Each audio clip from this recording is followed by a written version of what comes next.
The manga kicks off with the MC playing a video game, grumbling about the lousy graphics. He decides to take a closer look later. When he gets to his house and reaches for the doorknob, the door opens before he can unlock it. He hesitates but then steps inside, greeted by a sharp voice welcoming Akun back. He announces that he's home and asks what she's doing. She replies cutely, saying she's doing yoga, and excitedly notices he brought ice cream. He asks if she wants some and tells her to pick any flavor she likes. She eagerly yells that she'll have the soda-flavored one. As he walks away, he glances back at Hee-chan. She looks up, biting her ice cream. He casually mentions she should dress more appropriately since it's not her house. Shocked, she asks why he's mentioning it now, considering she's always dressed like this. Laughing, he says he's been telling her this since day one. She grabs his arm, pulls him closer, and wraps her arms around his neck with a mischievous smile. He sighs in frustration, thinking about his older sister, who always had high standards for beauty. She loved tidy and beautiful things, and her sense of aesthetics had been amazing since she was little. When she went to middle school, she introduced Asahi to her friend. He remembered Hinako's introduction and how he was struck by her natural beauty. Long, curly eyelashes, big pupils that needed no contact lenses, a small nose, and slightly thick but well-maintained eyebrows. She is truly a beauty, sculpted by the gods. He sighs again, realizing he shares the same taste in beauty as his sister, Tsuko. She's still clinging to his neck, so he zips up her jacket a bit and asks what she's on about. As he's about to walk away, she grabs his shirt again, begging to play Mario Kart. He hesitates, mentioning he has tests coming up soon, but she pleads to play for 2 hours. He finally agrees, and they start playing. After a long session, he sighs, realizing how late it's gotten and that he's hungry. He decides to fix something to eat and heads to the kitchen, with her following close behind, curious about what he's going to make. He suggests udon, but asks if they can pretend she chose it, to avoid his sister's disapproval. Just then, she receives a text from Tsuko, saying she'll be eating out tonight. He adds eggplant to the chilled udon, knowing his sister dislikes it. She admires the dish and comments on how delicious it looks. He mentions his sister's busy schedule due to college, contrasting it with Hee-chan's apparently less busy life in liberal arts.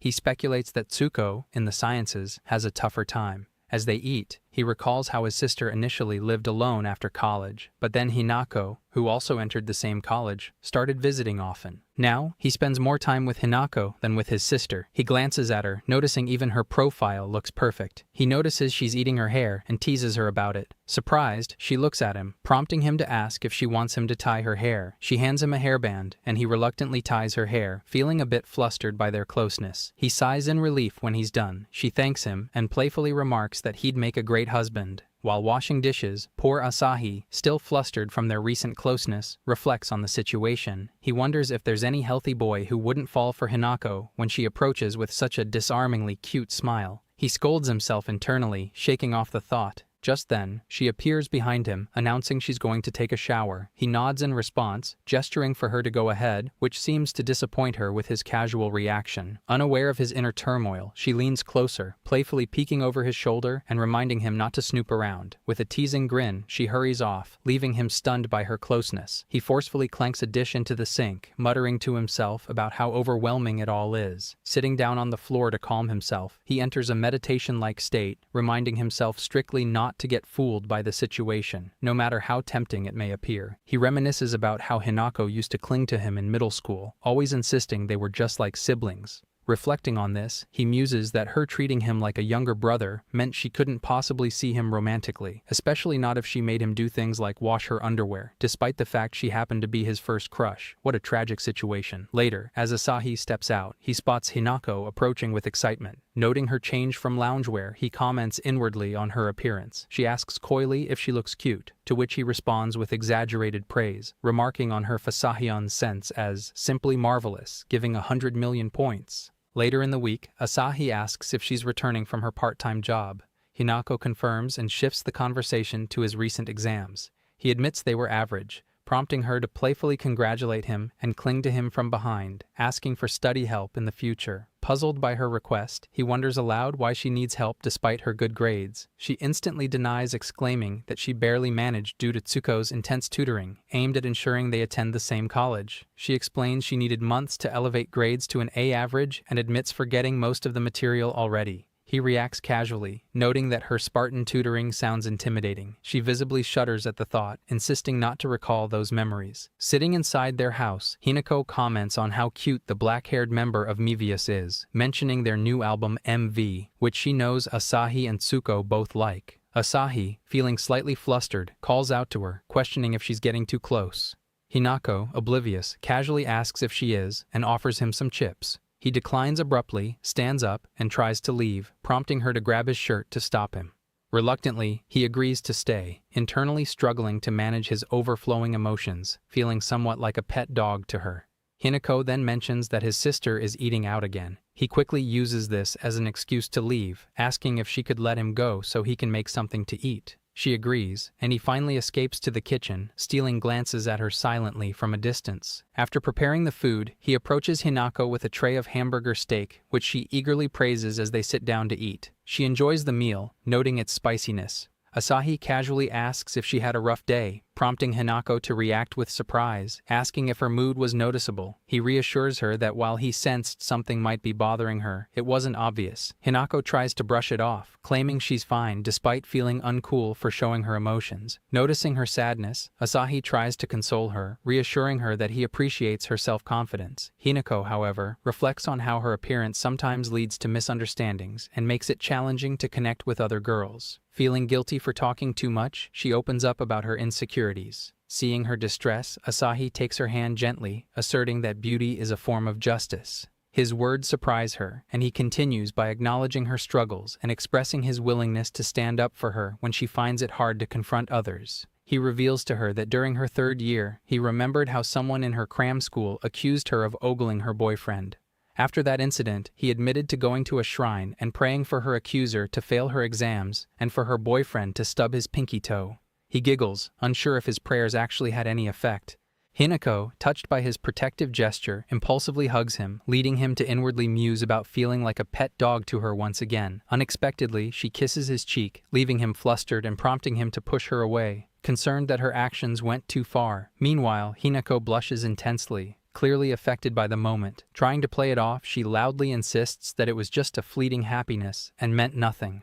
Feeling embarrassed, Asahi nods submissively and changes the subject, mentioning that he has strawberries. Still flustered, Hinako demands to know why he isn't embarrassed by what happened, calling him an idiot. Their chaos is interrupted when Tsuko arrives, visibly upset and demanding to know what Asahi did to her friend. Asahi, caught off guard, defensively denies doing any wrong, unsure of how to respond. As he arrives home, he notices a pamphlet and his sister's mail by the door. After unlocking it and pushing it open, he's surprised to find Hinako standing there with a warm smile, welcoming him back. He admires her beautiful face and remarks that he's returned. She playfully asks if she surprised him, mentioning she heard him unlocking the door. Taking a book from his hand, she realizes it's the one she ordered and expresses her delight. But his mood shifts as he seriously tells her she should dress more appropriately, as he's reminded her before. Innocently, Hinako looks at him and casually insists she is dressed properly, showing him her outfit. Meanwhile, Asahi struggles to contain his emotions, particularly as he notices her exposed thighs. She steps closer and with a blush, asks if he perhaps wants to see underneath, lifting her hoodie slightly before stopping. As Asahi tries to stop Hinako from lifting her hoodie further, she continues doing it, revealing that she's wearing shorts underneath. Amused by his flustered reaction, she laughs and teases him, saying how she's caught him blushing. Turning towards him with her innocent smile, makes Asahi reflect on how this friend of his sister's stirs up his emotions, reminding him of a past crush from 2 years ago when she only saw him as a younger brother. Frustrated with himself, he admits he's unsure of his feelings for her. Interrupting his thoughts, Hinako cheerfully offers him some hot chocolate, to which Asahi simply nods in response. The scene shifts to Asahi sitting in front of his laptop, focused on something. Suddenly, Hinako approaches and asks if he's studying. Asahi confirms, mentioning he has a report due soon.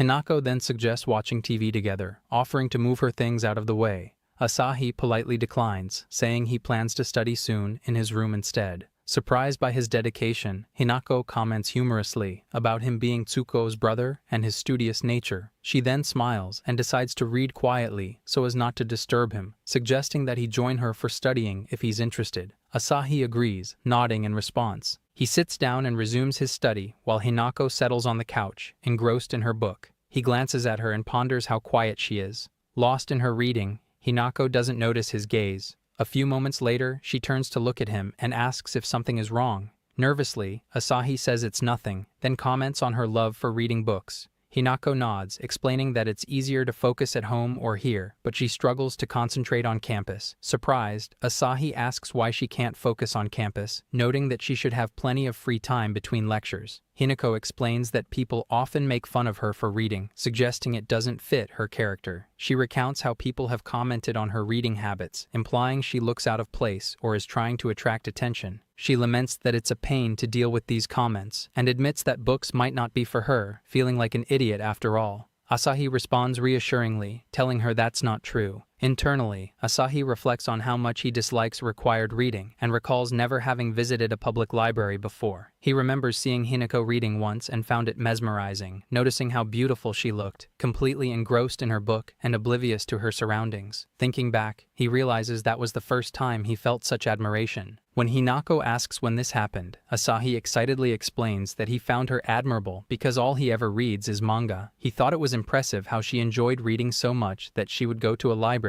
Hinako calmly replies that she reads because she enjoys it, not because it's something to be admired. Asahi insists that it is admirable, and adds that Hinako is too kind. He clarifies that it's rude for people to say reading doesn't suit someone and that anyone would get upset by such comments. He praises her for trying to change herself instead of getting angry, which he finds commendable. Hinako responds, saying Asahi is getting too much into it and being too kind. She just wanted to avoid people making those comments about her. Asahi calmly tells Hinako that he admires how much she enjoys reading and that he likes that part of her. Ignoring her shocked expression, he asks to see what she is reading. She nervously responds that it's Heikemonogatari. Unexpectedly flustered by his closeness, her cheeks turn red, which she tries to cover with her hands. Taking the book from her hand, Asahi remarks on her being an ancient Japanese literature major, admitting he can't handle ancient literature well. Hinako, still covering her face and trying to calm herself down, tells herself he didn't mean anything. Noticing her unusual state, Asahi asks what's wrong, prompting her to scream at him to go back to studying. Shocked, he calms himself down. She then shares that she was once told she seemed to enjoy reading. Asahi asks if it was his sister who said that. Hinako explains it happened in their second year of middle school when they were in the same class. She recalls how girls whispered and giggled about her and how someone had approached her, noting how she seemed to enjoy reading.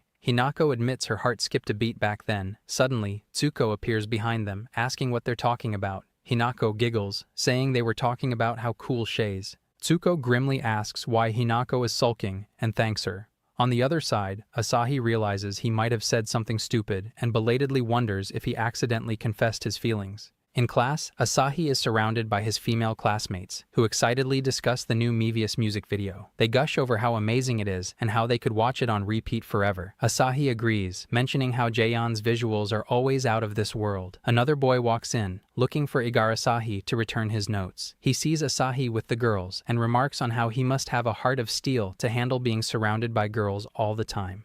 Used to the sight, he sits down and thanks Asahi for the notes. One of the girls immediately tells him to get lost, to which he angrily asks why Asahi gets a pass, but he doesn't. The girl replies that Asahi is like a girl anyway. Our guy calmly reminds everyone that he is in fact a guy. Just then, another girl calls out to Asahi, asking him to come over to talk about the club tomorrow. As his friends watch him go, one of them comments on how much Asahi knows about idols and trends, envying his knowledge despite having a big sister too. He also mentions how he loves his sister's cooking but remains clueless about current trends. Another friend joins in, asking what they're talking about. The envious friend exclaims that if he knew as much as Asahi, he'd be fawned over too. A girl, overhearing the conversation, gets annoyed and points out that the reason Asahi can talk with them is that he has no hidden intentions or ulterior motives. One of the boys shouts, incredulous, that no one like Asahi could possibly exist, especially among high school boys. The girls standing with Asahi turn to look at the shouting boy, recognizing him as Sawai from Class 1.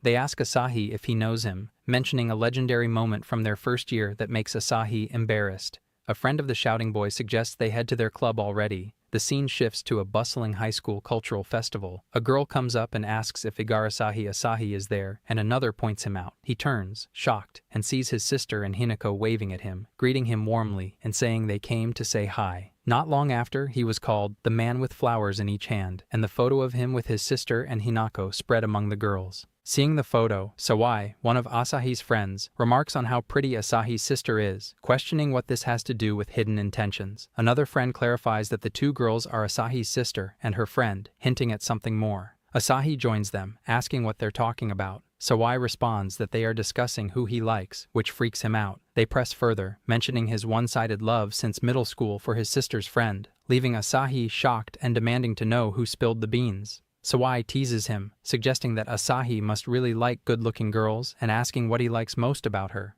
face or something else. Asahi, embarrassed, nervously admits he finds her face beautiful. This leads to even more teasing as he stumbles over his words, attempting to describe her perfect eyes and natural look, escalating into a flustered rant about her many appealing features. As they look at their shocked faces, Asahi explains that his feelings aren't solely based on her pretty face. His friends turn to glance at Hinako, then back to tease Asahi, commenting playfully on his flustered state. Outside the window, Asahi's face lights up as he spots someone, and in the next moment, he disappears, surprising his friends. Outside, Hinako and her friends stand together, reminiscing about their school memories.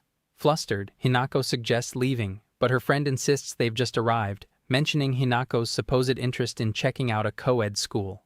Embarrassed, Hinako denies ever saying such a thing, but her friend recalls hearing about Hinako liking someone, but not wanting to date them as she attended an all-girls school. She laughs about the complexities of high school relationships, perplexed by modern teenagers. Hinako nervously tries to brush off the conversation, but her serious tone startles her friend, prompting Hinako to quickly apologize for any misunderstandings. Hinako's mind drifts back to Asahi's expressions and all the times they've shared together. She's telling her friend about it all, face all flushed with emotions. Her friend's taken aback, calling it a mix of sweet and bitter. She expresses how she feels about Asahi. It's not just a simple crush. It bugs her how Asahi stays cool even when he accidentally catches a glimpse of her undies while doing laundry. She's getting real frustrated, wondering if Asahi being around girls all the time at his co-ed school makes him clueless about her feelings. Her friend jumps in, saying just 'cause he's at a mixed school doesn't mean he's playing the field. Her friend thinks quietly, maybe Asahi sees things differently, especially as he is Tsukiko's little brother. Before she can finish, Hinako butts in, defending Asahi, while her friend stands up insisting he's not the type to see Hinako romantically and asks her to back off. Then, out of the blue, Asahi bolts, saying she needs to see it for himself. Hinako tries to stop her friend, grabbing her arm and asking for her take, but her friend denies, leaving Hinako feeling frustrated and unsure. Other students nearby are watching, wondering if Hinako and her friend are siblings, or maybe uni students. Just then, Asahi arrives, calling Hinako's name. She gazes at him in awe, while her friend is on the verge of blurting out something about Hinako's feelings for him, but Hinako quickly covers her friend's mouth.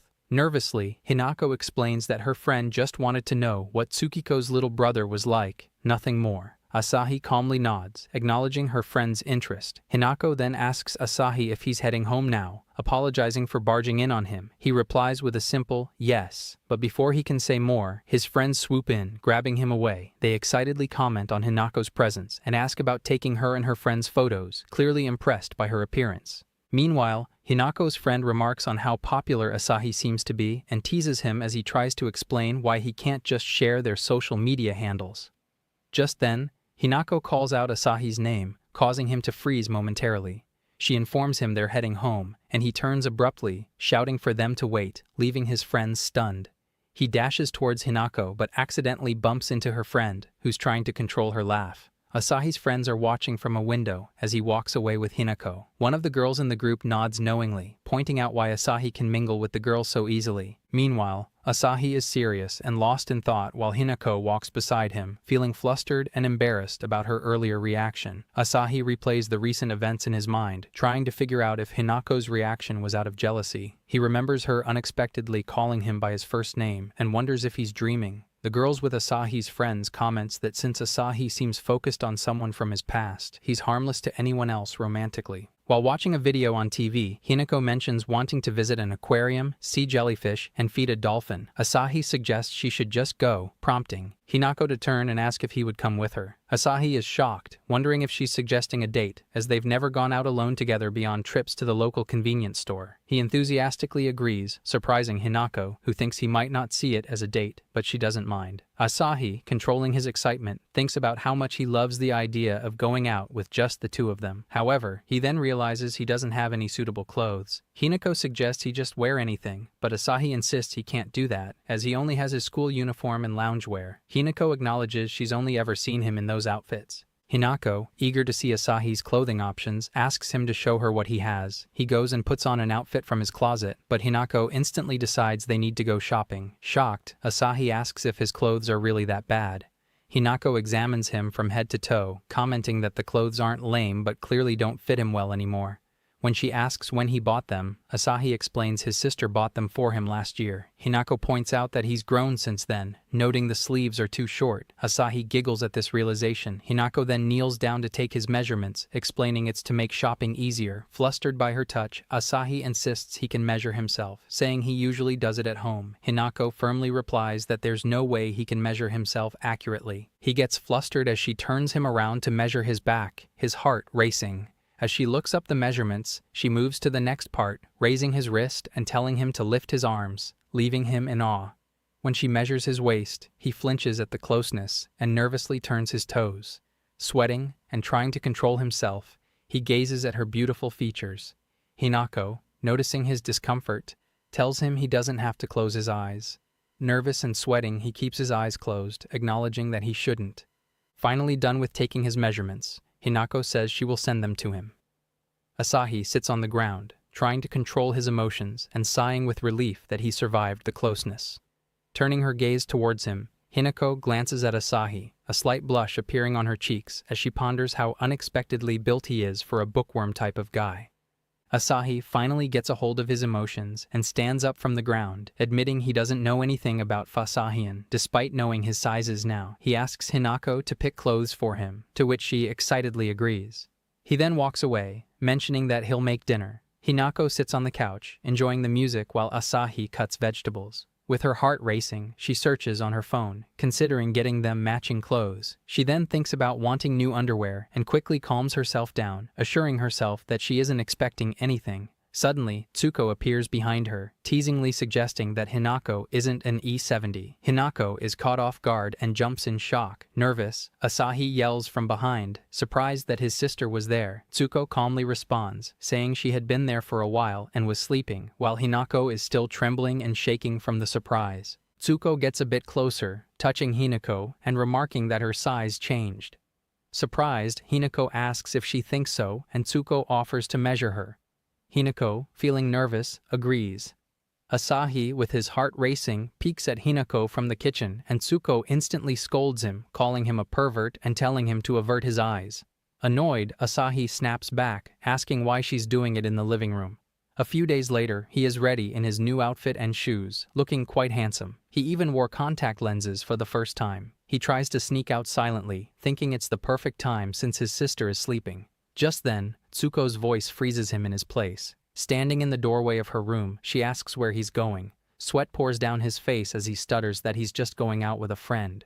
In response, Tsuko smiles at him mysteriously, scaring the hell out of him. Hinako, who got too excited and arrived early, is soon approached by some boys who start teasing her. They ask if she wants to have fun with them, commenting on how cute she is and wondering if she's waiting for someone, possibly her boyfriend or a friend. One of the boys extends his hand towards her, suggesting she and her friend should join them. Nervously, Hinako tells them to leave her alone. Just then, Tsuko appears, placing her hands on their shoulders and strictly warning them not to touch Hinako with their filthy hands. Hinako's face instantly lights up as she sees Tsuko, while the boys comment on how it makes sense for them to be friends, thinking they both look hot. Tsuko signals Hinako to go, and she quickly moves away from the boys. As the boys comment from behind, suggesting Tsuko can come too, she responds firmly, saying they're in the way of Hinako's date. This shocks the boys, and Tsuko advises Hinako to look more disinterested to avoid getting hit on so quickly. Just then, Asahi appears and is surprised to see Tsuko there, wondering why she's present. Feeling proud, he declares that Hinako is going on a date with him, surprising the onlookers with his confidence. Soon after, Asahi and Hinako enter the aquarium together, standing nervously beside each other. Hinako glances at Asahi and tells him he looks great. Asahi, seeking confirmation, credits her Fasahian sense, calling it really good. Hinako giggles and thanks him, leading to both of them becoming flustered in the resulting awkward silence. Asahi silently glances at Hinako's beautiful face, wondering why she invited him out despite having so many friends. He grips his bag strap tightly, thinking it might be because they're often together at home, but maybe there's more to it. Just then, Tsuko appears behind them, startling Asahi by asking why he's so fidgety. Annoyed, he steps away while Hinako sweetly thanks Tsuko for the tickets. Tsuko then asks grimly why Hinako invited Asahi, but not her. Hinako quickly thinks of an excuse, saying she thought Asahi had asked her and that Tsuko seemed busy with assignments. Annoyed, Tsuko responds that she can always make time to hang out with Hinako. Meanwhile, he is still lost in his thoughts, considering the possibility that Hinako might have deeper reasons for inviting him. To avoid further questioning, Hinako quickly walks away, urging them to get moving. Seeing this, Tsuko tells Asahi not to expect anything and to get his act together. Obediently, Asahi responds affirmatively. They enter the aquarium, with Hinako looking around excitedly, while Tsuko maintains her serious demeanor. Asahi is sandwiched between them, feeling a bit out of place as they soon forget his presence and get engrossed in the view. From a distance, he observes them, thinking how they stand out. Asahi starts taking pictures of Hinako, who constantly gives him instructions on how to get the best angles. Afterward, they eat together and then sit to watch the dolphin show, which excites Hinako immensely while Asahi remains between the two. They then visit the museum shop, where there is a large selection of stuffed toys featuring dolphins and other sea creatures. Hinako's excitement is palpable as she looks at all the toys, while Asahi, still feeling a bit awkward, takes in the scene. Seeing this, Asahi ponders to himself about getting souvenirs, one for Dad, one for Mom, and some for his classmates. He worries about explaining who he went with, but decides it doesn't matter. Turning to look at Hinako, who is busy talking with Tsuko, he overhears them discussing gifts for their friends. After leaving the aquarium, Hinako giggles, exclaiming how fun it was. Asahi asks if she wants to eat at their place or if she's going home. Hinako decides she'll go home for the day. Tsuko excuses herself to take a call, leaving him and Hinako alone for a moment. Hinako then whispers to Asahi, asking for his hand. She gives him a small keychain with a little dolphin, telling him to take it. Asahi, surprised, stutters as he takes out another similar keychain, revealing that he got one for her too. Hinako excitedly notices that even the colors and species are practically the same, marveling at the coincidence. Asahi, blushing, agrees. Hinako, with a finger on her lip, suggests they keep this a secret from Tsuko. Asahi, slightly blushing, nods, making Hinako giggle. Tsuko's sharp voice interrupts their moment, handing him a bag and instructing him to go home with it.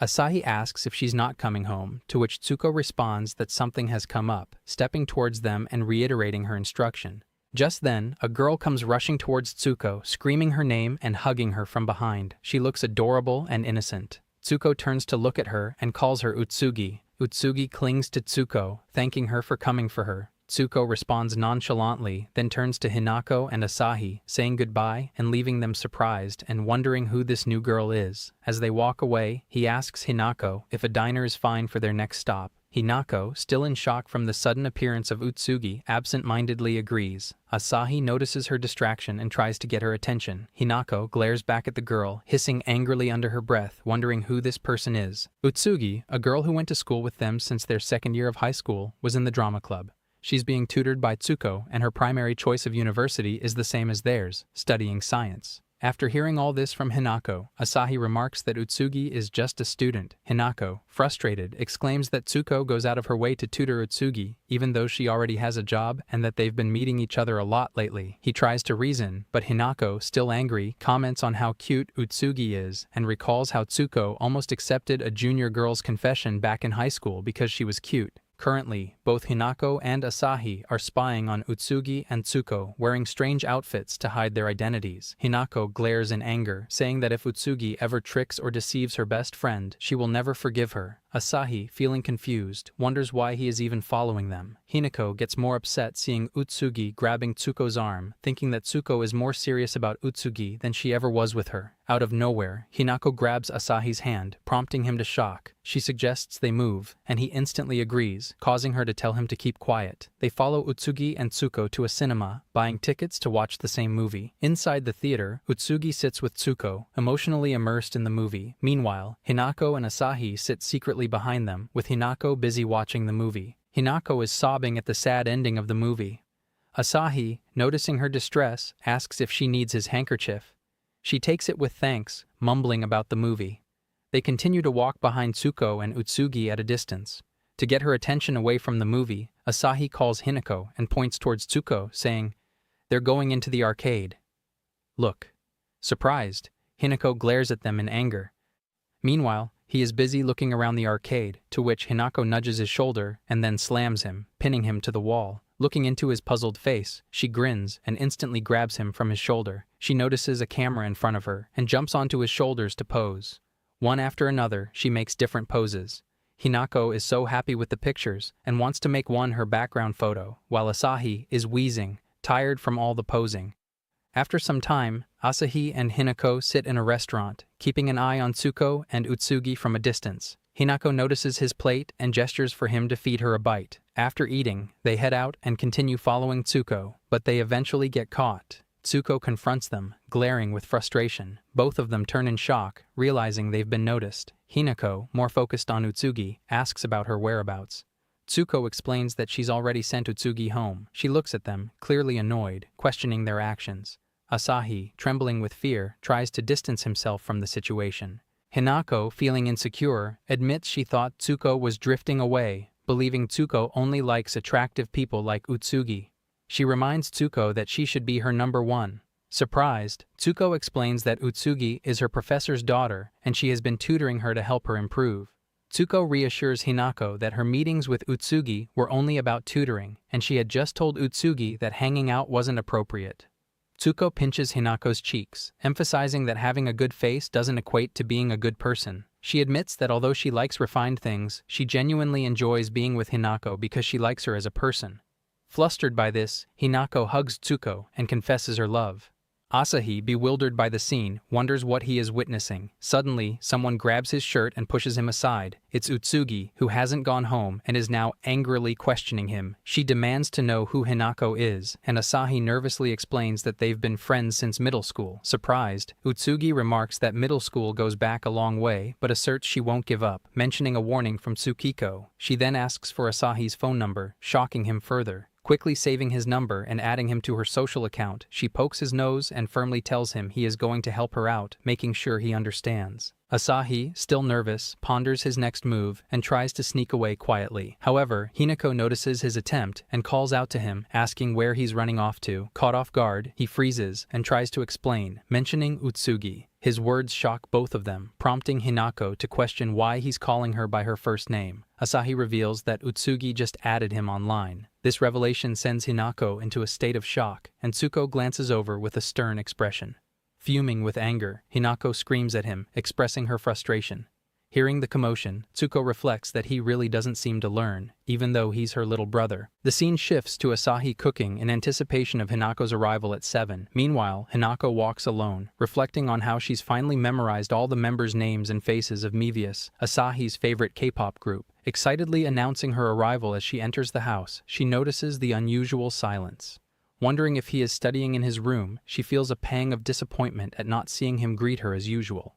Searching the house, she opens a door and is surprised as something bursts into her face. Asahi appears in front of her, wishing her a happy birthday. Seeing her shocked expression, he teasingly congratulated her on turning 20, explaining that since Tsuko seemed busy today, he decided to celebrate early since she was coming over anyway. Hinako remains in disbelief as Asahi chuckles, reminding her that it's her special day after all. In the next moment, she reverts to her old habit of trying to hug Asahi out of nowhere, but he's learned to anticipate it and dodges her playful attack. Seeing the spread of food on the table, she exclaims with joy at the effort he put in. Asahi smiles and encourages her to eat as much as she wants. Surprised by the amount of food, she comments on how he must have worked hard to prepare it all. Asahi admits that he was unsure what to make and had asked his friends for suggestions. Reflecting on the various ideas he received, he mentions how he couldn't narrow down the options, resulting in a variety of dishes. Hearing this, Hinako asks about the girls from his club, wondering if there's someone he likes there. Asahi, caught off guard, denies it, insisting there's no one like that. Hinako continues, recalling his time in the basketball club during middle school, and asks if there's someone he might like among his current activities, such as the cooking club. Asahi hesitates, feeling a bit flustered by the question. Hinako argued that there must have been a reason for Asahi to join the cooking club, especially since it was filled with girls. Her intense gaze pushed him to explain that he felt it was a way to improve their dinners together, considering how often she joined them. Seeing her shocked expression, he quickly changed the subject, pretending to have forgotten something in the kitchen. In her flustered state, Hinako exclaimed about the unfairness of his distraction tactic. When Asahi asked her about it, she happily acknowledged how delicious the meal had been, admitting with a sigh that she had overeaten. As she relaxed on the couch, Asahi handed her a cup of coffee, which she gratefully accepted, remarking that it was pure satisfaction. Sitting there silently for a few moments, Asahi glances at Shi before calling her name and presenting her with a gift box. He explains that he has bought the present himself, as their sister will buy one for her next week. Hinako's excitement is palpable as she eagerly asks if she can open it. With a nod from Asahi, she quickly unwraps the box to find a pair of chopsticks inside. Asahi explains that he thinks it would be nice for her to have her own pair instead of always using disposable ones or borrowing from their sister. Despite his concern about not giving her something more extravagant, he expresses regret that he hadn't given them to her sooner for use at dinner that night. Hinako, overcome with happiness, thanks him sincerely. Just then, a sudden flash of lightning followed by a loud clap of thunder startles her. Startled, she wonders aloud if there is supposed to be a thunderstorm that night and suggests checking the news. As she looks up the weather, she ponders aloud if she should try to make it home. Asahi then suggests that she stay over, an offer she accepts, acknowledging that it would be wise. After taking a shower, she returns to Asahi, who informs her that the trains have stopped running and their sister won't be able to get home in this weather. Hinako nonchalantly comments that she'll likely have to stay at a hotel. Then, a sweet smile crosses her face as she mentions that it looks like they're home alone tonight. Asahi is taken aback by this and silently excuses himself to take a shower. Sitting in the bath, he ponders the unusual situation of being alone together with Hinako. It's a rare occurrence since she usually stays over only when their sister is also present.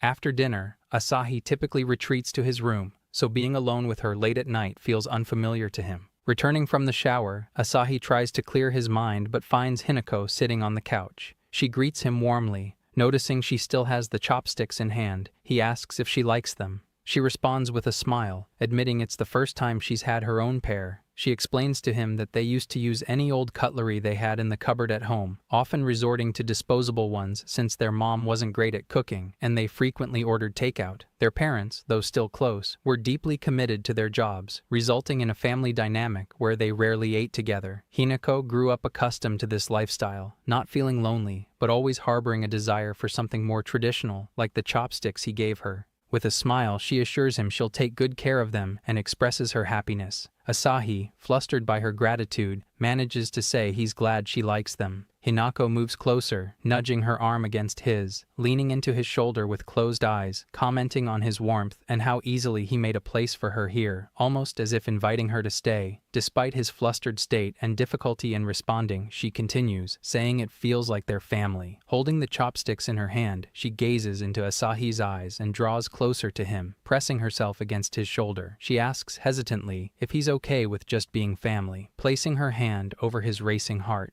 Asahi stutters her name in response, caught off guard by her closeness. Suddenly, she snaps back to reality and pushes him away as they both hear a noise. They turn to see Tsuki standing at the door, dripping wet and scolding them to quiet down. Tsuki explains she got a ride home from the assistant professor, demanding food from Asahi while Hinako rushes to get her a towel. Sitting at the dining table, Tsuki addresses him teasingly about staying home today, mentioning he owes her one.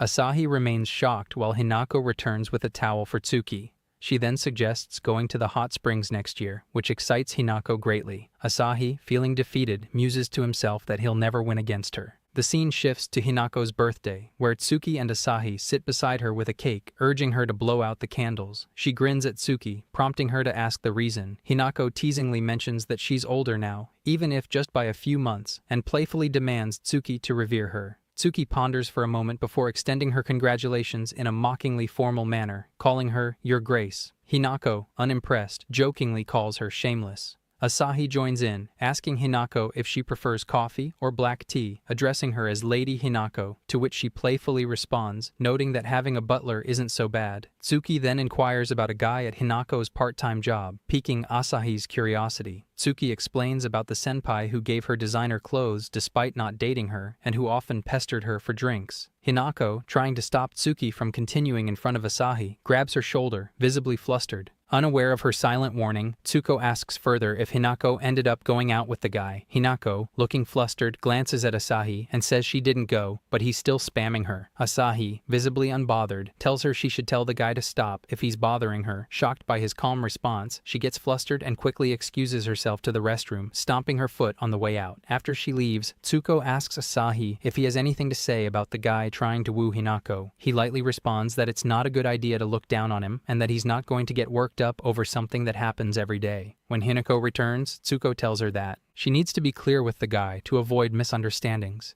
She suggests Hinako tell the guy in no uncertain terms that she won't share a drink with him, comparing it to something a mafia boss might say. She laughs carelessly, telling them they worry too much and that she's totally fine. Asahi is surprised by her sudden cheerfulness. Shifting to the cafe where Hinako works part-time, the guy approaches her, asking why she's been ignoring his texts and suggesting they celebrate her birthday with a drink. Hinako recalls Tsuko's advice, but can't bring herself to say it and dashes away instead. The guy tries to stop her, but she hears a familiar voice calling her name. Turning around, she sees Asahi sitting there with a coffee, surprising both her and the guy. Asahi tells her to walk home with him, and as they leave, still surprised, Hinako asks if he came all that way just to say hi. He responds that he just wanted some café au lait and jokes about becoming addicted to them. As they walk, he recalls her expression when she claimed she was fine and tells her that when she says that, he knows for sure she really isn't fine. The scene transitions to Hinako's university class, where the lecture ends and everyone cheers with joy as summer vacation begins. Meanwhile, Hinako, with a burnt-out expression, lies her head on her seat. Her friend pokes her head, asking if she's awake. Hinako, visibly crying, responds that she wants to see Akun but can't because Tsuko told her she can't meet him until exams are over. She also mentions that she has exams coming up. Her friend remarks that she hasn't seen him lately and warns that she'll get left behind if she talks to Akun all day, giggling about how strict Tsuko is. Other friends join the conversation, asking if they're going to the beach, mentioning a viral beachfront shop on Instagram. They start talking about swimsuits and wonder if they can fit into last year's. The guys' ears perk up at the mention of swimsuits, and they approach, asking if they can come to the beach too. Two of the girls are shocked by this sudden offer, but Hinako's friend instantly says yes. The others angrily snap at her, asking why she agreed since they don't even know the guys. Calmly, she responds that Hirano-kun, the hottest guy in their department, is one of them, along with Nagasahima. She whispers that they can't let this opportunity slip by.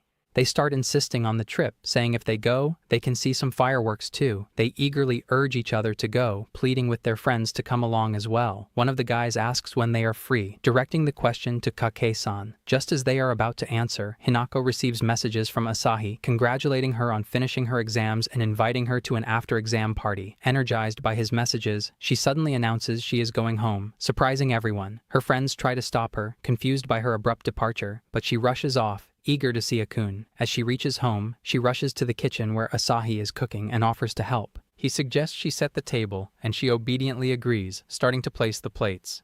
Seeing the chopsticks gifted by Asahi, she pauses and smiles, a blush appearing on her face. Tsuko suddenly appears behind her, teasing her about her happy expression, startling Hinako. She explains it's her present, and of course she'd be happy no matter who it was from. Tsuko responds with fake annoyance, acknowledging that she knows. Hinako then reassures Tsuko that she's equally happy with her gift, pointing to the earrings and noting she's taking good care of them. She giggles, realizing both gifts, the chopsticks from Asahi and the earrings from Tsuko, have beautiful sunflowers on them, commenting on how they both picked the same design, showing they really are siblings. Tsuko, surprised, remarks that Hinako's style is easy to guess, prompting her to giggle. Just then, Asahi arrives with a tray of food in his hand, ready to serve dinner. As they sit together to eat, Hinako takes out a wine bottle and starts pouring it. When asked about it, she explains that she got it a while back from a friend as a birthday present. The wine is peach-flavored and has a fizzy quality to it. Tsuki remarks that she doesn't like drinking sweet drinks while eating, causing Hinako to scream in frustration, realizing she had forgotten Tsuki's preference. After dinner, Hinako sits on the couch while Asahi is in the kitchen. Deciding that she can just drink water instead, she asks Asahi to put the kettle on for some tea. Meanwhile, Tsuki asks about her plans for the summer, prompting Hinako to excitedly suggest an idea. She suggests going to the beach, a festival, or on a trip somewhere for the summer. In response, Asahi and Tsuki silently gaze at each other and then say they have work and summer school commitments. Hearing this, Hinako grimaces in anger, sits on the couch, and starts sobbing, complaining about how mean they are for not being available during summer vacation. Asahi, hearing her crying, instantly approaches her, concerned. Tsuki also rushes over and notices the wine bottle, realizing it contains alcohol. She comments on how Hinako was downing it without realizing its alcoholic content, noting that it makes sense as a 20th birthday present. Tsuki remarks that it's a good thing Asahi didn't drink any, then asks him what they should do. Selfishly, Tsuki leaves Asahi alone with Hinako, stating that she's going to take a bath. Feeling alone, she laments about being the only one who wants to spend time together. Asahi sits near her, trying to soothe her, and explains that summer school won't take up all his holidays, and his sister said she could change her shifts next month. Hinako peeks at him and asks if he wants to go to the beach with her, shyly adding if he wants to see her in her swimsuit. Shocked, Asahi looks at Hinako in awe, thinking about how he does want to see her and go to the beach with her. However, he worries that if he just says, "yeah," it will make him sound like a pervert interested only in seeing her in a swimsuit. His silence confuses Hinako, making her look at him expectantly. Suddenly, Asahi blurts out advice about properly preparing for sunburns beforehand. Just then, Tsuki calls out from the bathroom, asking where the sponge he bought the other day is. Asahi flinches and rushes to give her the sponge. As he walks away, Hinako sadly ponders whether this means he doesn't want to see her. Meanwhile, Asahi kneels on the floor in embarrassment, realizing he fumbled his reply and feeling frustrated with himself. The scene shifts to Hinako doing some shopping. She considers different outfits, and her thoughts drift to Asahi as she selects 2 cute outfits and heads to the dressing room. As she takes off her clothes, she imagines being on the beach with him, a shy grin spreading across her face.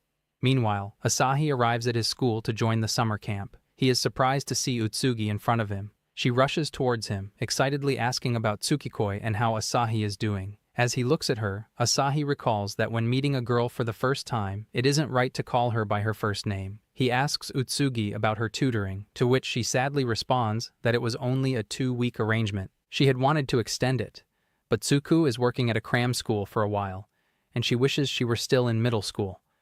Asahi nods in understanding, thinking about the job of tutoring primary and middle school kids at a cram school. Utsugi explains further to Asahi that she thought it must have been fate or something when her dad got transferred and ended up being an instructor at Tsukiku's place while she was still enrolled at school. Surprised, Asahi asks her if she's still enrolled and confirms that it's a middle-high combined school. Utsugi explains that she only enrolled last year, but around the time she enrolled, her teacher scolded her about makeup, saying it was against school rules. The teacher reminded her that school isn't a place to be trendy and that she should focus on being a high school student. The teacher emphasized that such things could wait until after she got into university. Utsugi sadly recalls this, expressing how long it's been and how much she misses those times. Recalling that incident sadly, Utsugi ponders that if there was no reason to, she wouldn't have worn makeup.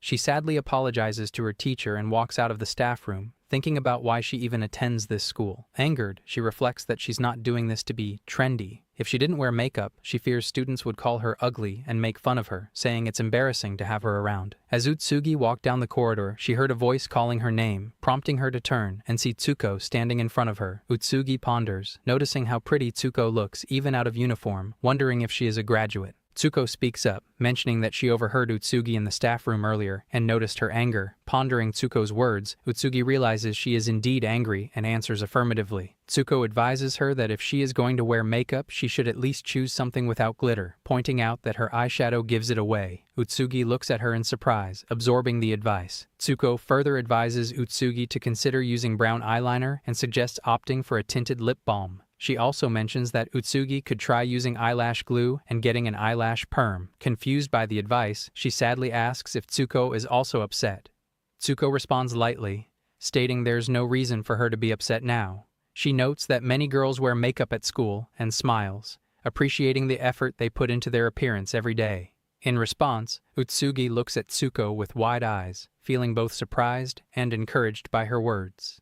Hinako has a key and can enter whenever she wants. However, today she wants to try something she saw in a show. Usually she's the one welcoming Akkun, but the idea of reversing roles excites her. She calls his name, but to her surprise, Otsuji opens the door instead. Hinako greets her, feeling a bit bewildered. Casually, Otsuji turns and informs Asahi that Hinako-san has arrived. He welcomes her warmly. Hinako feels a mix of irritation and jealousy. Why are they alone together at home? She wonders if they've grown closer since the beach trip. recalling how they behaved on the train. But then she remembers Utsugi's claim that she has no interest in Asahi. Observing them, Hanako hears Asahi apologize for not mentioning Utsugi's visit. She's stunned. He's dropped honorifics with her. The narrative flashes back to a few hours earlier. Koizumi had called, sounding unwell. When Asahi asked if she was okay, she admitted she had a cold and asked if he was free tomorrow night. He said he was. She asked him to attend the Mevius concert in her place. Surprised, he asked if she was sure. She explained that everyone else had plans, and she'd really appreciate it if he went. He felt lucky. He'd missed the chance to buy a ticket. Koizumi handed him two, leaving him unsure what to do with the extra one. He considered inviting friends, but most of them didn't like Mevius, and it felt rude to ask. Then he noticed Utsugi and inquired if she was free tomorrow night. Caught off guard, she hesitated, but agreed when he explained the situation. Still unsure, she asked for more details. He suggested watching Mevius shows at his place beforehand, which surprised her. The chance to meet Suko convinced her to say yes. Back in the present, Asahi explains they're having a Mevius appreciation gathering and invites Haichan to join. Stunned, she hesitates but eventually agrees. As they watch the show, Hanako feels uneasy. Utsugi comments that it's excellent, and Asahi agrees. Hanako wonders if they're always this in sync. She starts to question whether they even watch the same thing. Utsugi and Asahi share a brief handshake. Utsugi then steps out to call her parents and let them know she'll be late. Seizing the moment, Hanako calls out to Asahi. She grabs him, leaving him confused. She asks why he never thought to invite her, even though she was always around. He's baffled, but she insists. She likes Mevius too. He admits she slipped his mind. She calls him heartless. Cornered, he struggles to respond. Utsugi returns and cuts in, calling Hanako a normie. She says Asahi wouldn't pick someone who isn't a stan over a comrade. Hanako demands to know what a normie is. Utsugi explains it's someone who doesn't truly connect with Asahi's passion. He agrees, saying he wouldn't want to go to a show with someone like that. Hanako asks why. He admits he doesn't want her to see his nerdy side, just as she probably has things she'd rather keep hidden. But Hanako thinks to herself, she would show everything to someone she loves. She then asks why Utsugi is okay. Asahi replies that it's not what she thinks. Frustrated, she watches as Utsugi prepares to leave. Asahi walks her out. That night, Hanako tells Suko everything and asks what she should do. Should she become a nerd to understand Asahi? Suko sighs and says Hanako isn't cut out for nerd culture and should probably let it go. Her words leave Hanako disappointed. At the cafe, Hanako serves customers and glances at the clock. She reflects that Akon is likely at the Mevius concert now. Recalling his words, she angrily calls him inconsiderate. She can't understand why he refused to go with her, yet invited Utsugi. A realization hits her. Asahi is too familiar with many girls she never noticed before, but he's rarely with boys his age. Muttering to herself, she's interrupted by Yano, who asks where to place an item. She stares at him, leaving him confused. She asks if he's in high school. He confirms he is. Hesitating, she probes how he feels about attending a concert with someone. Flustered, Yano wonders if she's inviting him. He asks if she means a date, eagerly saying he's willing. Hanako exhales heavily, her mood darkening. She steps aside, leaving Yano unsettled. Another worker pats him, explaining she wasn't inviting him. The scene shifts to Asahi and Utsugi at the concert. He notes she said she didn't want merchandise when they arrived. She sharply tells him to be quiet. Regretting seeing the band in person, she admits it was overwhelming. She mutters softly. Asahi urges her to speak but stops, respecting her choice. Surprised, she confronts him, convinced he thinks she's a vile creature. He replies he's intrigued. Brightening, she asks if he wants to hear her out. They talk until Sawai interrupts, grabbing Asahi's shirt. Shocked, Sawai demands why he's here, questioning if Asahi was pursuing Hanako, and why he's now with another girl. Asahi explains that Utsugi is from his cram school. Sawai, incredulous, scolds him for being on a date with a girl from another school. Asahi insists it's not a date, just accompanying her to see a band. Sawai argues that going to a concert with a girl counts as a date. Utsugi, astonished, insists she only came because Asahi invited her.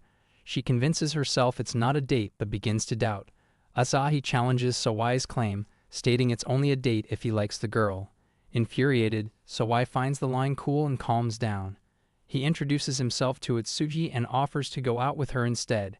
She curtly refuses, leaving him dejected. He departs. Asahi apologizes to her. She says it's fine. Noticing her staring, he asks what's wrong. She exhales and says she doesn't like him either way, leaving him perplexed. Meanwhile, Hanako hums softly while styling her hair at home.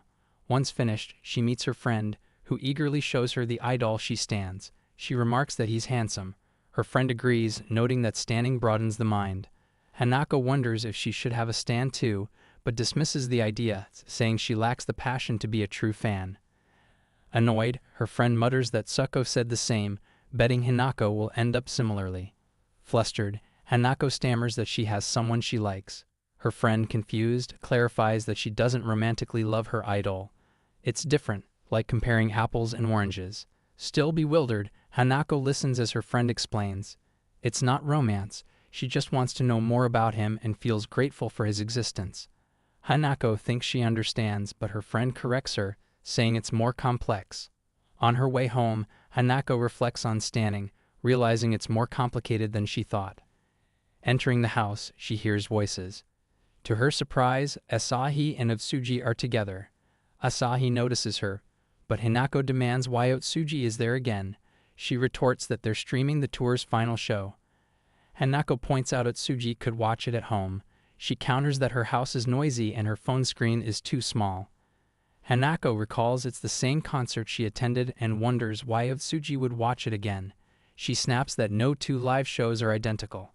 Hanako apologizes quickly, and Asahi tells Utsuji to calm down. Studying Haichan, Asahi comments that she seems different today. She reveals she parted her fringe and shyly asks how it looks. He compliments her, saying it highlights her pretty face. Utsuji observes silently. Feeling like an intruder, Hanako excuses herself. Asahi feels uneasy, but Utsugi reminds him the stream is starting. He focuses on the idols, praising them. Peeking from the doorway, Hanako notes that despite his reluctance to let her see him nerd out, he seems unchanged.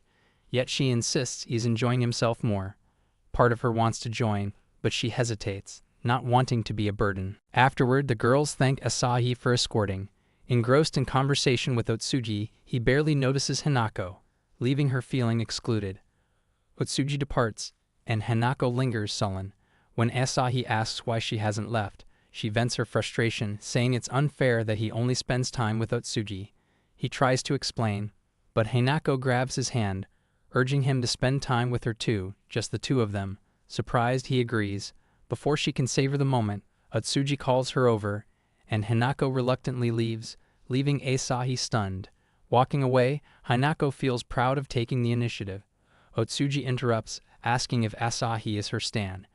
Hanako falters, unsure of her meaning. Utsuji explains she thought Hanako's feelings were mere admiration. After all, Asahi calls her pretty without hesitation, speaking of her with the same reverence he uses for idols. Hanako struggles to respond. Utsuji continues, stressing that standing isn't romance. It carries no expectation of return. It's about finding joy in someone's happiness. This dawns on Hanako. Asahi never asks anything of her, while she constantly seeks from him. Utsuji leaves, and Hanako struggles with a crisis. If she's truly his stan, their bond may never become romantic. Meanwhile, Asahi regains his composure, still shaken by the exchange. He stands, gathering his thoughts, his cheeks flushing as he recalls Haichan's earlier actions. His heart races whenever he thinks about how she held his hand. He wonders if this outing could truly be a date. Their aquarium visit had been crowded with Suko's presence, never feeling like a true moment alone. Could this time be different? Just then, Hanako arrives, apologizing for keeping him waiting. He freezes, struck by her presence. She asks how she looks, and he gazes at her in awe, stammering his thanks. Puzzled, she questions why he's thanking her.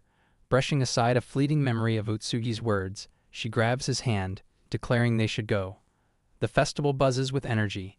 Hanako remarks that candy apples capture the essence of such events. Asahi admits he's never tried one. She hands him one, explaining their delightful taste. He takes a bite and agrees they're excellent. She notes their recent popularity in upscale shops but insists festivals offer the best. Excited, she heads to the yo-yo fishing stall, her eyes sparkling with childlike joy. The game stirs memories of her youth. She loved it then, despite never knowing what to do with the yo-yos afterward. She glances at Asahi, seeking his approval. Her enthusiasm is obvious. Spotting a cotton candy stall, she calls it adorable and darts off, leaving Asahi trailing behind. He muses that this doesn't feel like a date, he's more like her bodyguard. Still, her smile makes it worthwhile, so he lets it go. She calls his name, and he looks at her warmly. Sensing her own energy, she wonders if she's been too loud.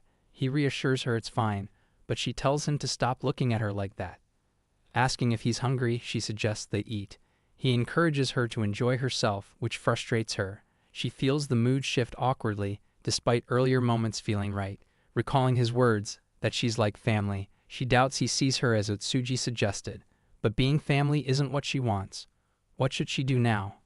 Nearby, a couple's affectionate exchange catches her ear. Asahi returns, apologizing for the wait, and offers her a Ramune bottle. She accepts, asking if he's enjoyed himself. Confused, he admits he has and asks what she means. She confesses she's been the only one rushing around. He replies that her happiness is enough, but she cuts him off, insisting it's not right. She invited him, yet she's the only one having fun while he watches. She urges him to ask for something in return. Baffled, he asks why she's so insistent and requests time to think. After a pause, he starts to speak, but fireworks erupt, drowning his words. She asks him to repeat himself. Hesitantly, he admits he doesn't want her going to the beach with that university boy. Stunned, she agrees to his request. His disbelief mixes with embarrassment, and she wonders if this is jealousy or possessiveness. Both stand bewildered as the festival ends. Back home, Suko quizzes Asahi about the festival. He demands how she knows, and she reveals she saw Hanako's online story, noting Hanako's lifelong love for festivals. She admits she often declined Hanako's invitations due to exhaustion. Asahi agrees, mentioning Suko never attends festivals herself. A sly smile crosses her face, puzzling him. She asks about Hanako's yukata. He admits it suited her, and she welcomes him warmly. Startled, he asks if she chose it. She teases that he now owes her twice, and he accuses her of playing games. Suko grumbles about the weather, complaining that the house is too far from the station, even by train. Asahi notes it's only a 2-hour trip, but she snaps that it's still too long. They finally arrive home, and their mother greets them warmly. Suko collapses in exhaustion, prompting her mother to tease that she just arrived and needs to build some muscle. Asahi watches quietly. Their mother spots Hanako and remarks on how much cuter she's become. Hanako explains that Suko invited her and apologizes for not giving prior notice. Their mother brushes it off, saying it's the usual chaos with those two.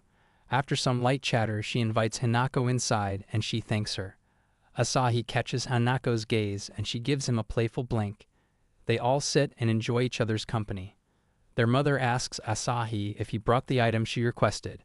He admits he forgot but promises to bring it next time. Irritated, she reminds him he said the same thing last visit.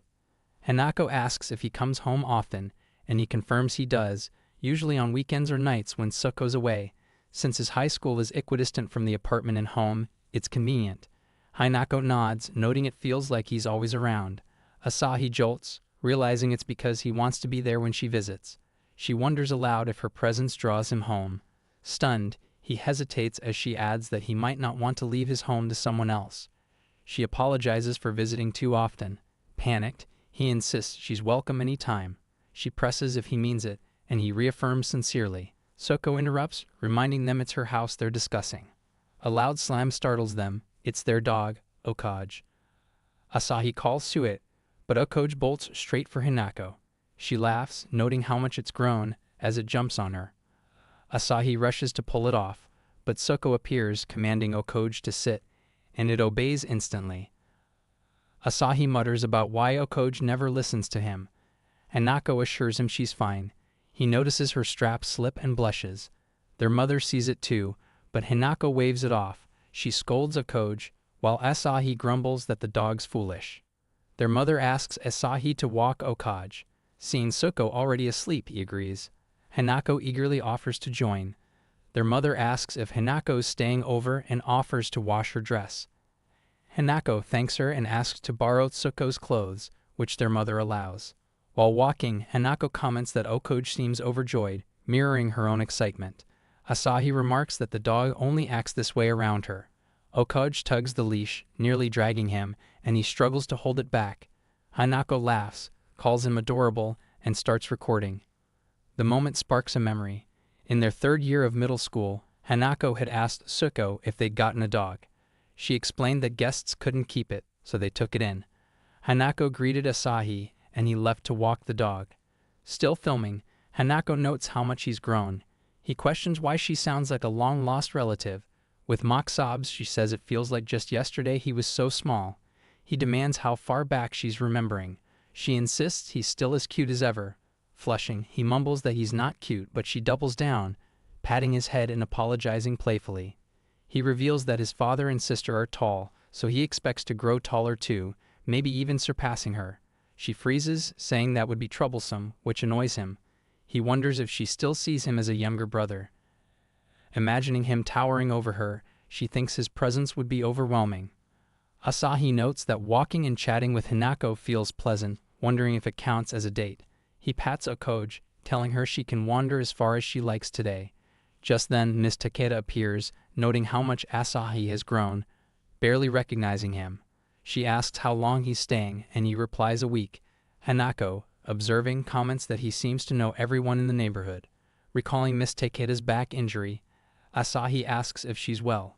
She assures him she's fine, just strolling before her grandchild arrives. Suddenly, a child shouts Asahi's name and rushes over. It's Rika. He greets her warmly. Noticing Hanako, Rika demands to know who she is. Asahi introduces them, and Hanako greets her politely, but Rika steps back, startling her. Rika insists on showing Asahi something, but he explains he's walking Okaji. Rika points out that Okaji is already playing with Maka and urges him to join her at the swings. Asahi asks Hanako to head back without him, and she agrees, watching them leave before returning home. Suko greets Hanako, and she asks about Asahi. Hanako explains he's playing with a girl named Rika. Suko recalls Rika, noting she's always been fond of Asahi, though they aren't close. Hanako sighs and sits beside her. Suko notices her unease and clarifies that Rika's just an elementary schooler. Hanako stammers, insisting she knows, claiming she only found the scene heartwarming and isn't bothered. She steadies her breathing, but Suko teases that she seems very stressed. Hanako looks distressed, and Suko comforts her, calling his brother a fool for not moving things forward. Their mother enters, suggesting Hanako take a bath. She asks if she can borrow something, admitting she doesn't have any spare undergarments. Suko replies that she still has some of Hanako's clothes from 2 years ago, back when she stayed over before starting university. After showering, Hanako tries on the undergarments but finds them uncomfortably tight. She reasons a loose shirt might conceal her figure, but decides to borrow a camisole from Suko, wrapping a towel over her chest for now. As she dresses, Asahi opens the door, startling both. He apologizes, and she assures him it's fine since she's dressed. She asks if he enjoyed the swings. He admits they were too rough, leaving him feeling sick. He drops something, and she points it out. As she bends to pick it up, he mistakenly glances at her, his face turning crimson. Noticing his reaction, Hanako realizes the situation, clutches the towel, and panics. She explains that her high school clothes no longer fit. Flustered, she tries to return his item, but he recoils, swatting her hand away, urging her to keep her distance. Stunned, she flees to Tsuko, sobbing that she's not a harlot. Tsuko, confused, demands to know what happened. After eating, Hanako praises Asahi's mother for the meal. A sudden thought strikes her, surprising Asahi. She lists dishes he's cooked for her, realizing they taste like his mother's.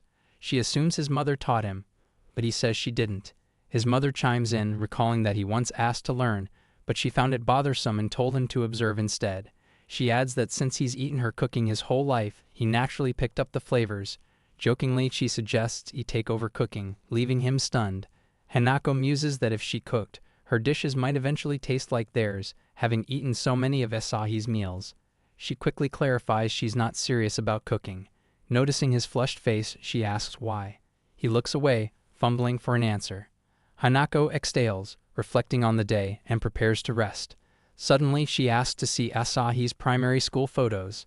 Uneasy, he admits his schoolbook is in his room. His mother offers the family album instead, and Hanako eagerly agrees. She beams at his childhood pictures, calling him adorable, leaving him half pleased, half embarrassed. A photo catches their eye, and Hanako notes Suko hasn't changed. Amused, Asahi snaps a picture and sends it to Utsuji. Hanako's surprised when Utsuji replies with thanks and stickers. Asahi's confused by the response. Curious, Hanako asks to see, and he shows her. She leans close, and his eyes drift to her chest. Recalling the bathroom incident, his heart racing. She notices his messages with Utsuji are less frequent and more formal than his brief texts to her. Handing back his phone, she thanks him. He excuses himself to get a drink, leaving her puzzled but nodding.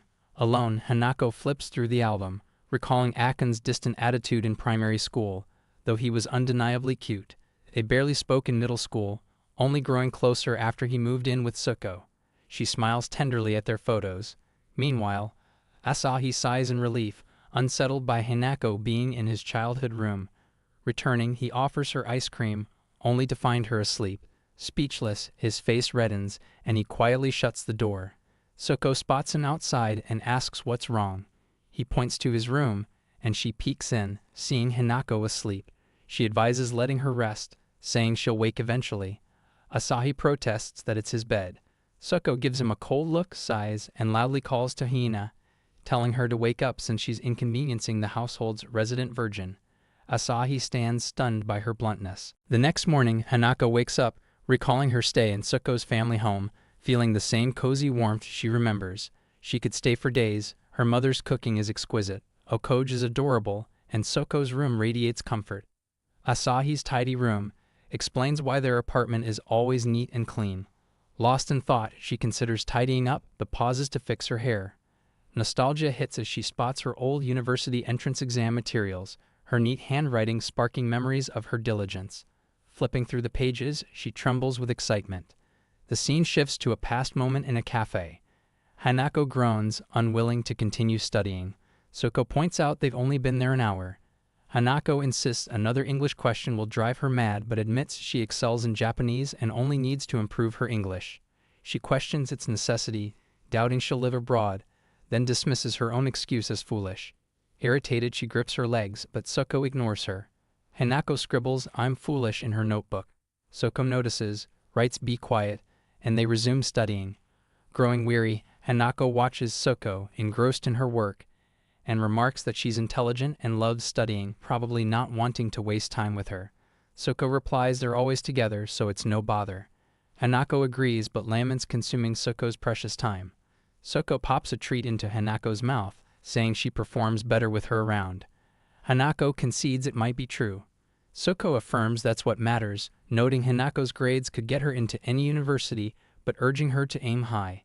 She warns she won't forgive her if they don't attend the same university, pinching her cheek.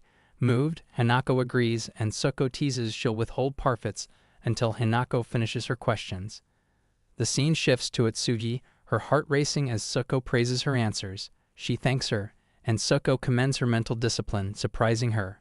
Utsuji says she wouldn't put it that way, as it's natural to review her work after inviting her. Suko asks if her earlier remarks unsettled her, apologizing. She explains Utsuji was once just a student she tutored, but after their recent beach trip and growing closer to Asahi, she's now a cherished junior. Utsuji calls her a goddess. Suko announces they'll review practice tests, and as Utsuji studies, Suko sees Hanako's reflection in her smiling. That night, Hanako wakes, noticing her room's mess, wondering if it was always this untidy. Meanwhile, Utsuji feels content. The next day, Asahi stands awestruck, amazed by the university's immense size. Utsuji remarks it's typical, surprised he's never visited one before. He admits he's uninterested in other universities, only here because Hanako invited him. He considered this school, but feels it's beyond his reach. Utsuji asks if he's decided on a university, noting he has just 2 years left in high school. He says he has options, but none feel special, hoping she understands. She insists her situation differs, declaring she'll join this university's science department to attend a renowned physics professor's lectures. Asahi, shocked, realizes her father teaches here and her high school is a feeder institution. He wonders if she's the exception, as those around him seem less driven. Just then, Hanako calls out, waving enthusiastically. She invites Sarah-chan to join them, but she declines for an open lecture and leaves. Hanako beams, thrilled to be alone with Akun. He calls her back to reality, and she greets him warmly, guiding him through the university. Someone waves at her, and she steps aside to chat. Asahi feels a pang of jealousy. Returning, she says she can only show him the art faculty buildings, asking if he planned to study business and why he's not attending a lecture. He explains he's just here for the vibe. Curious, he asks how she chose her path. She shares that her love for reading in high school literature classes made it an easy choice, though Tsuko's threats pushed her here to meet her expectations. Asahi finds it hard to believe. He admits, disheartened, that Utsuji has clear goals while he's choosing business by elimination, uninterested in STEM or humanities. Hanako reminds him he's still studying and shares that her pride comes from the effort she put into her entrance exams. She says the university itself doesn't matter. What matters is taking pride in the journey. Moved, Asahi watches her radiant smile. Her friends appear, cheering, flustering Hanako. Emily greets him, recognizing him as someone's brother. Eiki mentions that he's Tsuko's brother. Hanako insists she call him Asahi-kun, confusing both. Eiki asks if Hanako's just giving a tour and if they're done. Asahi confirms they are, and when asked if he wants to see more, he declines. Eiki invites them to karaoke, and Asahi urges Hanako to go, starting to leave. Emily grabs him, pulling him along. At karaoke, Misaki exclaims over Asahi's cuteness, confirming he's Tsuko's brother. He introduces himself, and she admits schoolboys are her type, prompting others to tell her to back off. She teases Hanako, asking if she's made a move yet, catching Asahi off guard. Misaki asks if he's hungry, and he admits he's low on cash. She assures him Hanako will pay, and though stunned, Hanako agrees, encouraging him to order anything. They enjoy the food, and Asahi compliments Hanako's singing, calling it cute. Aki asks if he'll sing, but he says he only knows K-pop, like Mevius.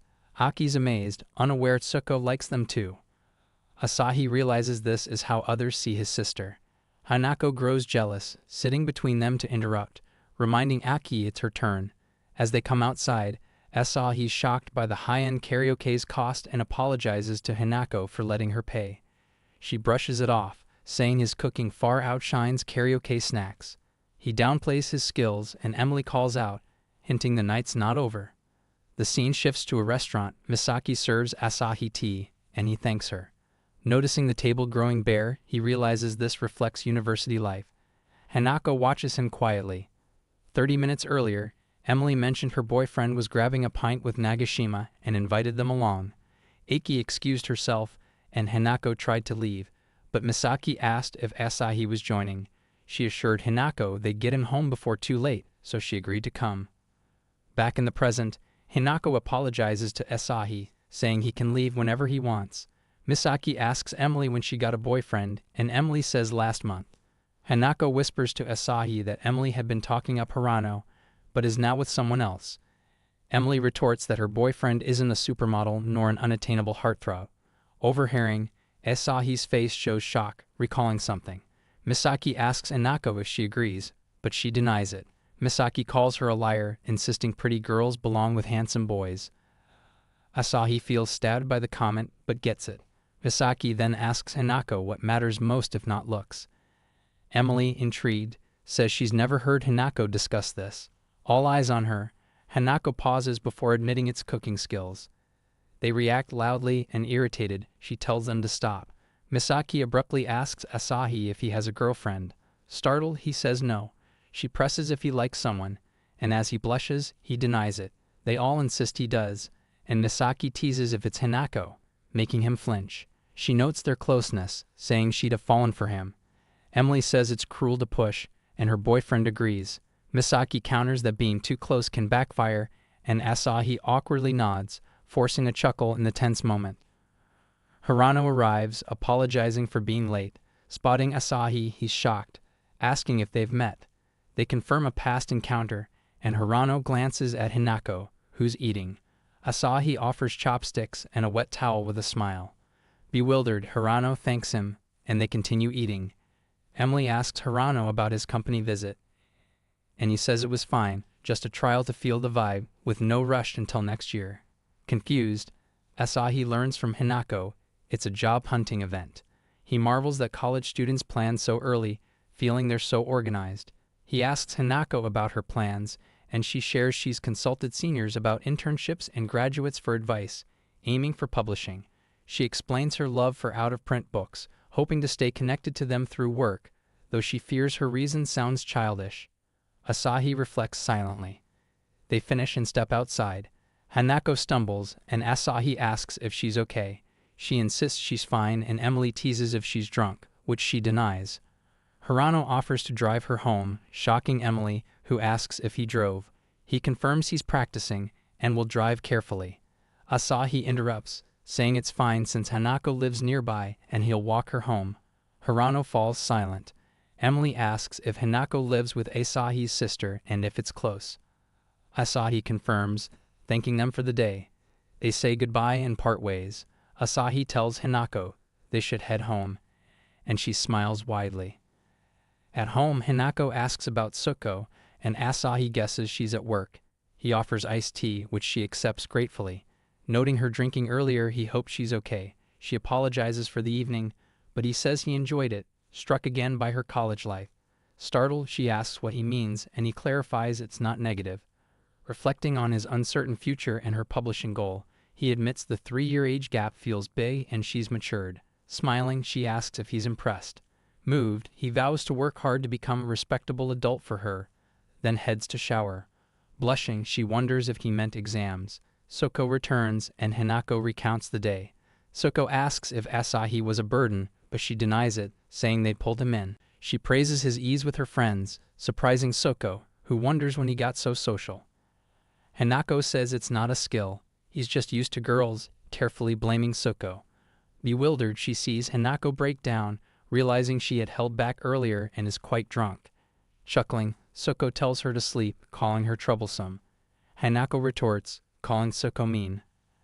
At home, Hanako practices yoga, pausing the video and feeling free. She loosens her hair, checks her waistline and sighs. She thought she'd slimmed down for the beach, but it's back. Dismissing it as imagination, she admits the food's too good to resist. Spotting an article, she shifts to work. Asahi returns, catching sight of her. She smiles, but he flushes, urging her to practice in Suko's room. She counters that the living room is bigger. Asking why he's home late, she wonders if it's cram school. He explains it's school festival prep, with his class running stalls. She recalls her own festivals nostalgically. He asks if universities have festivals, and she says they do, but they lack high school's communal spirit, where everyone works late together. He wonders if that's troublesome. Curious, he asks about her festivals, and she reminds him she invited him yearly, but he never came, finding an all-girls school odd. She shows a photo of Suko dressed as a male from her final year. Asahi says she suits it and Atsuji would love it. He asks where Hanako is, and she points to her cafe photo. He gazes in awe, calling her adorable. She explains the girls styled her, noticing his expression and teasing if he wants the photo. Shocked, he declines, and they grow embarrassed. Suko, exasperated, wonders if they ever tire of this. Suko asks Hanako if she'll attend Asahi's festival. Hanako eagerly agrees, seeking his permission. He consents, realizing he must invite Suko too. On festival day, Sawai asks Asahi if she's coming. He confirms she'll arrive soon. Hanako appears, greeting them. Sawai recognizes her as Asahi's frequent companion, complimenting her striking presence. She thanks him politely. Sawai pulls Asahi aside, stunned he invited her. Asahi confirms, and Hanako verifies she came with him. Spotting Atsuji being bothered by boys, Asahi rushes to help.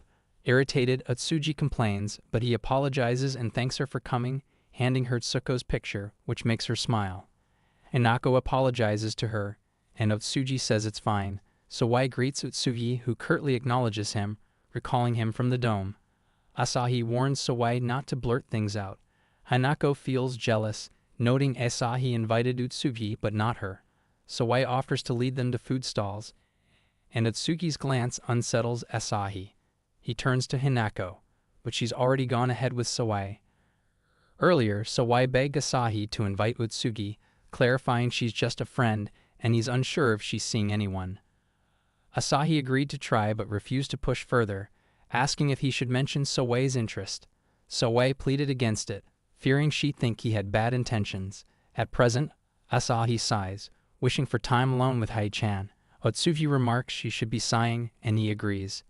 Just then, Hanako glances back at them, feeling jealous.